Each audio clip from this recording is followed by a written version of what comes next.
Assalamualaikum warahmatullahi wabarakatuh. Selamat pagi semuanya. Apa kabar?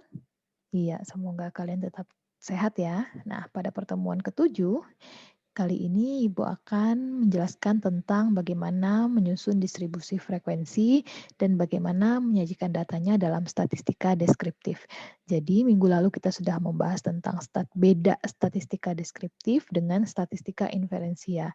Sekarang kita akan mengkaji tentang bagian-bagian dari statistika deskriptif, meskipun beberapa sudah kalian pelajari sebelumnya ya.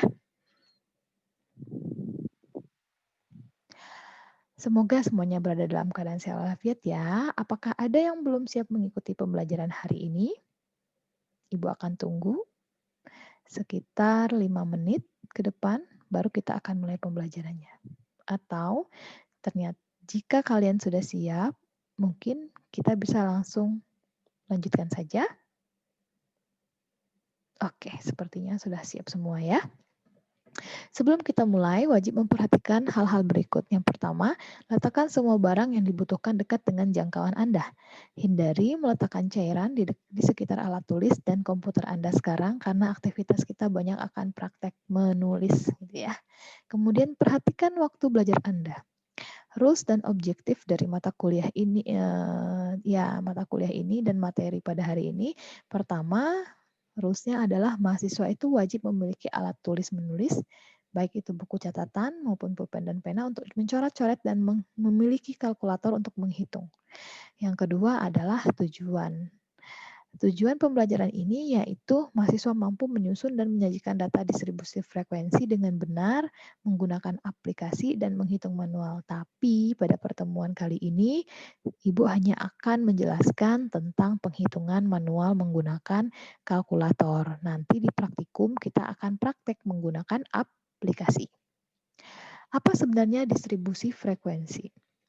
Distribusi frekuensi merupakan pengelompokan data dalam beberapa kategori yang tujuannya untuk memudahkan pembaca, ya, memudahkan membaca data. Menurut Hasan, susunan data menurut kelas interval tertentu atau menurut kategori tertentu dalam sebuah daftar. Bisa juga merupakan ringkasan, baik dalam bentuk tabel, grafik, atau diagram. Ya. Kemudian ini bentuk-bentuknya tadi sudah Ibu singgung sedikit, ada bentuk tabel, ada grafik, ada diagram. Kalau tabel biasanya terdiri dari ada kelas, ada rentang nilainya, ada batas kelasnya, ada frekuensinya. Kalau grafik dia hanya akan menunjukkan garis-garis saja dan posisi X dan Y. Kemudian untuk diagram sama seperti grafik hanya tampilannya dalam bentuk kotak-kotak. Nah, sebelum itu Ibu ingin melihat kalian apakah kalian telah siap melaksanakan perkuliahan? Jadi, sebelum kita mulai, silakan kalian mencari tahu apa saja yang harus kalian persiapkan lewat internet ya. Misalnya kalian cari-cari tahu apa saja sih sebenarnya distribusi frekuensi itu. Kemudian kalian yang paling penting adalah mengikuti kuis di link berikut. Kalian kerjakan dulu kuisnya, kalian pause dulu video ini, kemudian setelah selesai baru kalian lanjutkan lagi kuis video ini ya. Selamat mengerjakan kuis. Silakan kalian 2 kali mengerjakan kuisnya, namun kali kedua digunakan untuk mencatat bagian yang penting ya. Jadi tetap siapkan alat tulis untuk bertanya nanti. Baik, kalian telah menyelesaikan kuis ya. Selamat untuk kalian yang telah menyelesaikan kuis dan mendapatkan nilai tertinggi. Nah, sekarang kita akan mulai menyusun distribusi frekuensi pada statistika deskriptif. Nilai yang diperoleh itu sebenarnya bukan segalanya, namun akhir dari semua itu adalah kemampuan Anda meningkat. Pertama, kita harus mengurutkan data, kemudian kita membuat kategori atau kelas data, kemudian kita melakukan penturusan atau mentabulasikan data tadi, memasukkannya ke dalam nilai interval kelas. Sudah siap? Siapkan catatan ya. Menulis sembari mendengarkan adalah cara terbaik. Namun, jika memungkinkan, sekalian Anda membuat catatan-catatan penting berdasarkan ide-ide Anda. Langkah pertama, kalian harus mengurutkan data. Ada sekian banyak data, mulai dari 215 sampai 9750.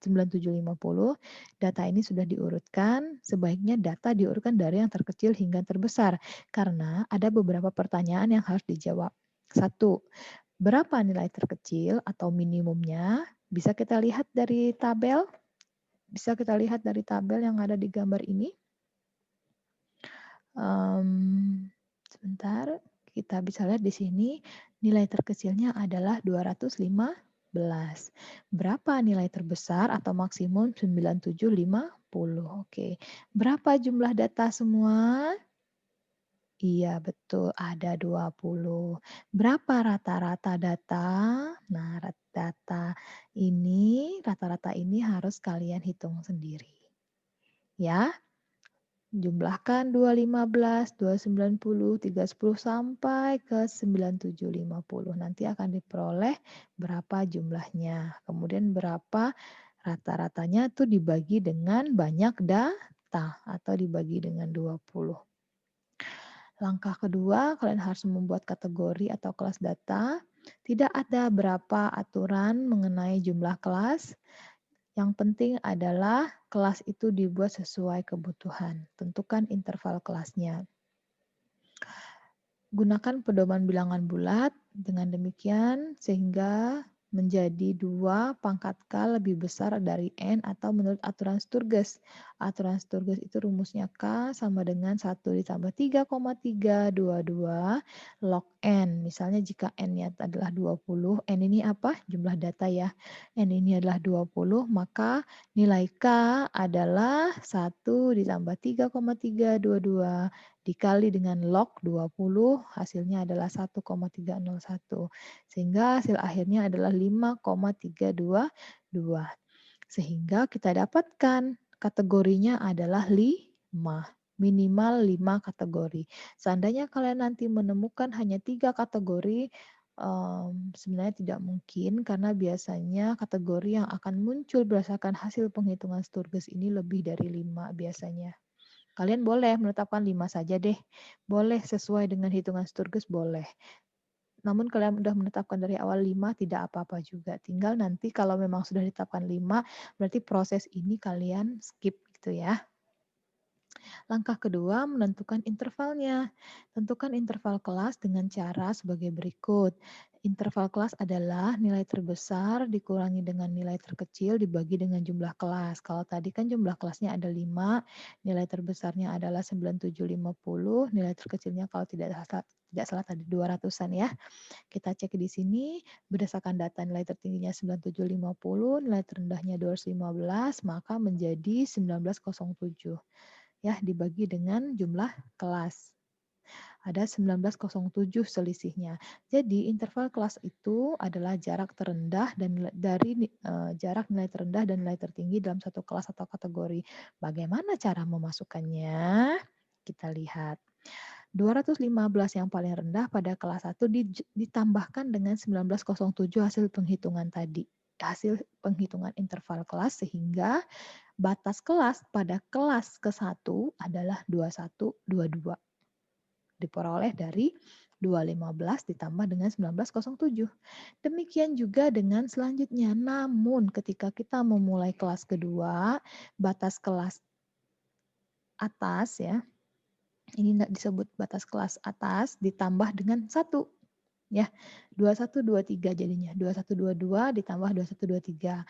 Kemudian untuk batas kelas atas yang pada kelas kedua sama 2123 ditambah dengan 1907 menghasilkan 4030 dan seterusnya sampai ke kelas 5. Bisa ya? Langkah ketiga adalah kita masukkan. Kita sudah dapat intervalnya dari 215 sampai 2122, 2123 sampai 4030 hingga kelas kelima 7847 ke 9754. Kita lihat di sini, oh 215 ada 1 ya. Kemudian 290 ada 1. Karena ini sudah diurutkan, kita lebih mudah. Kita cari saja interval terbawah 2122. Mana sih 2122? Oh, 2122 berarti batas di 14. Niaga, ada 14 di interval kelas di interval kelas ke-1. Langsung saja buat 14. Tapi kalau datanya ini masih ngacak ya, maka kalian harus turus satu per satu seperti ini. Seperti di kolom frekuensi ini. Interval kedua, 2123 sampai 4030, kita cari saja batasnya. Mana sih yang di angka 4000? Oh, di energi mega. Berarti dari 14 ini ada 1, 2, 3. Ada 3 frekuensinya. Kelas berikutnya, kelas ketiga dari 4000 ke menuju 6000. Berarti hanya ada 1. Demikian hingga kelas kelima juga ada 1. Ini cukup mudah ya. Ibu yakin kalian pasti bisa.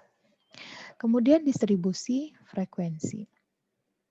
Frekuensi setiap kelas itu bisa dibandingkan dengan frekuensi total. Itu disebut dengan distribusi frekuensi relatif. Artinya, jika kelas pertama itu diperoleh 14, total frekuensinya ada berapa? Totalnya ada 20 ya, berarti 14 dibagi 20 ya jumlah data dikali dengan 100%, maka diperolehlah 70%. 3 dibagi 20 dikali 100% dapatlah 15%. Sampai ke kelas berikutnya. Berarti kalau ada 1 ya, datanya hanya ada 1 di kelas itu, maka dia hanya 5% dari total keseluruhan data. Artinya data yang ada di tiap-tiap kelas ini menempati posisi porsinya masing-masing kalau kita buatkan dia dalam misalnya diilustrasikan dengan sebuah kue. Kelas pertama itu menempati 70% dari total seluruhan data, begitu ya. Kemudian penyajian datanya gimana? Penyajian datanya bisa dalam bentuk tabel, namun sebelum itu harus ditentukan dulu batas kelasnya. Batas kelas yaitu suatu interval kelas yang terdiri dari 2 macam. Misalnya batas kelas bawah, batas terendah dalam satu interval kelas ini. 215, 2123 ini adalah batas kelas bawah. Kemudian batas kelas atas, nilai tertinggi dari suatu interval kelas. Ini adalah batas kelas atasnya. Perlu diketahui dulu itu ya. Selanjutnya kita menghitung nilai tengahnya.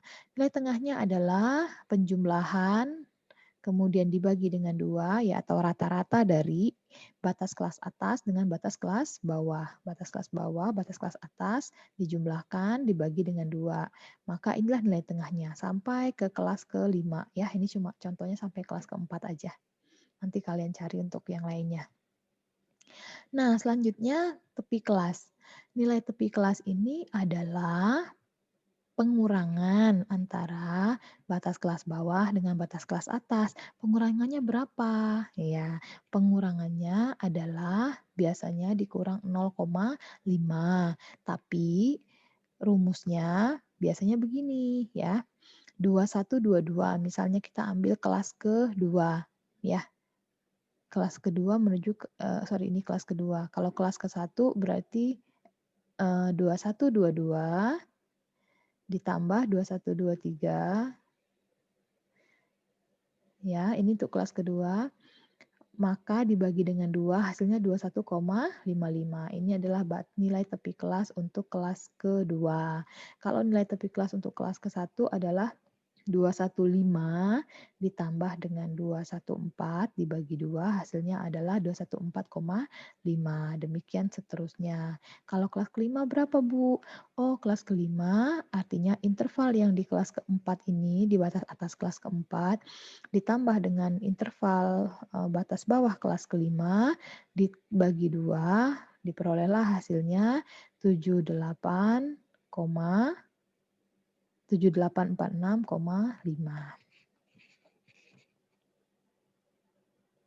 Ya, kemudian untuk batas kelas atas juga seperti itu.